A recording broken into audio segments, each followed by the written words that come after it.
Hi everyone, চলে এলাম নতুন একটা ভিডিও নিয়ে। আমি তোমাদের সুমন। ভগবান শ্রীকৃষ্ণ গীতায় বলেছেন, যা হচ্ছে তা ভালোই হচ্ছে, যা হয়ে গেছে তা ভালোই হয়েছে, আর যা হবে তা ভালোই হবে। কথাটা আমরা অনেকেই শুনেছি, কিন্তু যখনই আমরা কিছুতে ফেলিওর হই, প্রবলেমস আসে, তখনই আমরা ভাবতে থাকি ভগবান এটা কেন করলো, কেন আমার এই চাকরিটা হলো না, কেন আমার এটা হলো না, কেন সে আমার জীবন থেকে চলে গেল, থেকে যেতে পারতো। এরকম বহু সমস্যা আমাদের মধ্যে আসে, প্রবলেম আসে। আর তখনই আমরা ভাবি যে আমরা মনে হয় ফেলিওর হয়ে গেলাম, কিন্তু না। আমার একটা গল্প মনে পড়ে গেল, আমি তোমাদের সঙ্গে শেয়ার করতে চাই। গল্পটা এরকম: একটা রাজা ছিল, ধার্মিক মানুষ, তার সাথে এক মন্ত্রী ছিলেন। তো মন্ত্রী সবসময় বলতেন যে রাজামশাই, যা হচ্ছে এটা ভালোর জন্যই হচ্ছে, বারবার বলতেন। তো একবার কি হয়েছে, শিকারে বেরিয়েছে, রাজা আর মন্ত্রীতে শিকারে বেরিয়েছে। একটা দুর্ঘটনায় রাজার একটা আঙুল কেটে যায়। তো তখনও মন্ত্রী বলেছে যে রাজামশাই, যা হয়েছে ভালোর জন্যই হয়েছে। তো স্বাভাবিক, রাজা রেগে গেছে, রেগে আগুন।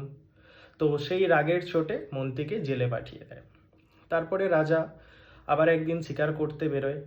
তো ওখানে কিছু পাহাড়িয়া মানুষের সঙ্গে দেখা হয়, এবং তারা যেহেতু রাজাকে একা পেয়েছে এবং তাদের মধ্যে একটা সংস্কার ছিল যে কোনো মানুষকে পেলে তাকে বলি দিতে হবে। তো রাজামশাইকে নিয়ে যায় বলি দেওয়ার জন্য ভগবানের কাছে, তাদের যে ভগবান ছিল তাদের কাছে নিয়ে যায় বলি দেওয়ার জন্য। তো যখন বলি দিতে যায়, দেখে রাজার একটা আঙুল কাটা। তো ফলে যেহেতু মানুষটা অপূর্ণ ছিল, পুরোপুরি ছিল না, সেই কারণে ভগবানের কাছে দেওয়া যাবে না, সেই কারণে রাজামশাইকে ছেড়ে দেওয়া হয়। তো রাজামশাই বেঁচে যায়। তখনই সে আনন্দে মন্ত্রীকে জেল থেকে ছাড়িয়ে আনে। তো আনার পরে তখন মন্ত্রীকে বলছে, আচ্ছা, তুমি যে বলেছিলে, ঠিকই বলেছিলে যে যা হয় ভালোর জন্যই হয়। তো আমার আঙুলটা সেদিন কেটে গিয়েছিল বলে আজকে আমি প্রাণে বেঁচে গেছি। আচ্ছা, তুমি তো জেলে ছিলে, তোমার এতে কি ভালো হলো? তখন মন্ত্রী বলছে, আচ্ছা রাজামশাই, আজকে যদি আমি আপনার সাথে যেতাম আর তখন যদি ওই মানুষগুলো আমাকে পেত, আমি তো সম্পূর্ণ মানুষ ছিলাম, তাহলে আমাকে বলি দিয়ে দিত। তো এটাও ভালোর জন্যই হয়েছে। তাই সব কিছুই ভগবান শ্রীকৃষ্ণের প্ল্যান অনুযায়ী চলছে, নিয়ম অনুযায়ী চলছে। তো কখনোই ভাববে না যে আমার সাথে এটা কেন হলো, ওটা কেন হলো, এটা খারাপ হলো। একদমই না। কিছু একটা খারাপ হয়েছে, কিছু একটা ভালো হওয়ার জন্য।